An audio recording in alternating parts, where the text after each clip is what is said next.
In the beginning, before the first chapter, before the world itself had coalesced into its impossible shimmering shape, there was an unshakable certainty she would dedicate the book to her sister. Not because it was expected or poetic or even marketable, but because in the silent depths of her own living room, while the rest of the world forgot to call, it was her sister who returned every message, laughed at every joke, and reminded her that writing was not the same as living, but it was the closest she'd ever get. Her sister was there through the caffeine binges, the existential tailspins, the Google Doc breakdowns, and the night she almost deleted the entire manuscript because she was positive she had invented a character that already existed in a moderately popular Netflix series. Her sister had read every version, every dead end, every wild rewrite in which the villain became the love interest or the protagonist adopted a cat, only to have it die tragically 2 chapters later. She'd wanted to start the dedication formally with "to my sister," but the phrase felt insufficient, almost clinical, as if her sister could be mistaken for an interchangeable appendage or molecule in the vast and different universe of siblings. No, it had to say more, maybe a name, maybe a memory, or maybe just the feeling of late night phone calls, and the way her sister's faith was not a gentle nudge, but a dare, a double dog dare to keep going, to write the damn thing, to finish. So she began, and at first, the words came stubborn, reluctant, like they belonged in someone else's book. But then she thought of the time her sister drove 3 hours through a snowstorm with a single energy drink and a playlist of Taylor Swift covers just to sit beside her at the kitchen table while she wept over plot holes and the looming threat of her own mediocrity. She remembered the text messages signed off with "Don't give up" and the annotated pages with "This part rules" scrawled in milky gel pen. Between the memories and the words, the distance shrank.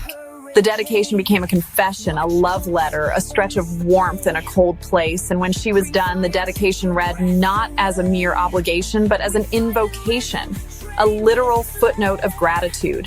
To her sister, Annabella, whom she owed not just the book, but the part of her that still believed stories were worth telling. Annabella, this book has been in the works for 6 years. Through the fire, the stalkers, and my crazy, crazy life, I always came back to it because you had faith in me. You've always had faith. You've always had faith that I could do this, even when I didn't. You've always had faith that this book deserved to be written, even when I abandoned it a dozen times.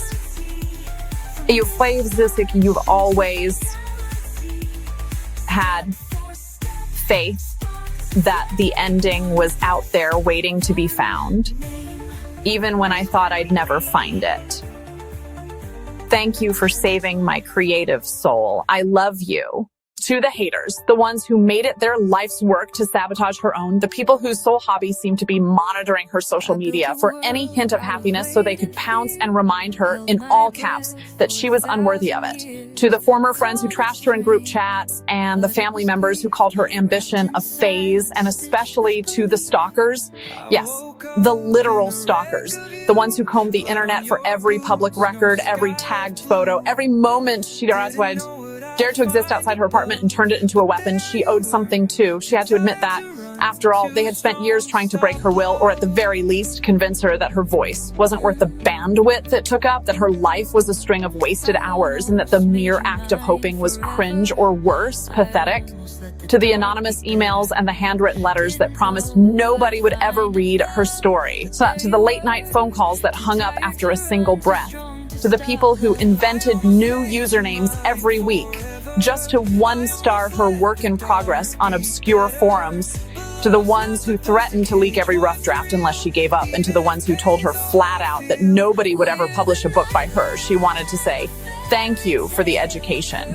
The crash course in psychological warfare, the free masterclass in surviving humiliation, the intensive boot camp in raw, unfiltered spite. She learned to recognize the subtleties of envy and desperation. She learned that the only thing more persistent than self-doubt is the kind leveled at you by others, and that the only way out is through. To the people who did all they could to stop her, to the ones who didn't care if she finished or if she disappeared entirely, she wanted them to know, no. She wanted the whole damn universe to know that every message, insult, and attempt to erase her from existence only made her dig in harder.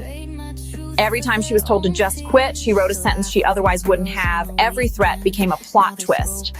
Every attempt to unmake her was a lesson in character development. And every time she looked over her shoulder walking home, she wrote it down, filed it away, and used it to make her world sharper, more alive. Success is the best revenge. Thanks for giving me a genuine ability to understand villains more than I ever did. If this book is better than it's slated to be, it's because I chose to learn from the pain. I hate you. In the beginning, before the first chapter, before the world itself had